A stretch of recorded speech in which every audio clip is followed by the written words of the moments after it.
I started to ask myself bigger questions. I started to ask myself, what is an education? Is this what we want for our kids? I started to ask myself, what should a childhood be? What do we want? And that also, I will say, I often relate it to dieting, right? We often say, well, if I could afford a private chef, I'd be skinny too, right? When we look at someone else and say who's wealthy and maybe can afford the private chef.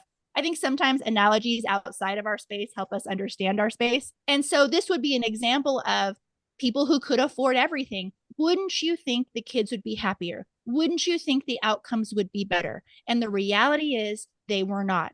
We saw kids riddled with mental health struggles. It is a pandemic right now in our society. Teenagers with mental health, dangerous self-destructive behaviors, kids struggling with learning disabilities and not getting the help they need through accommodations. Those poor kids having to come to us just to spend more hours on end working on stuff when all you want this kid to do is to go out and play and to work in their giftings and find out what is in their toolbox.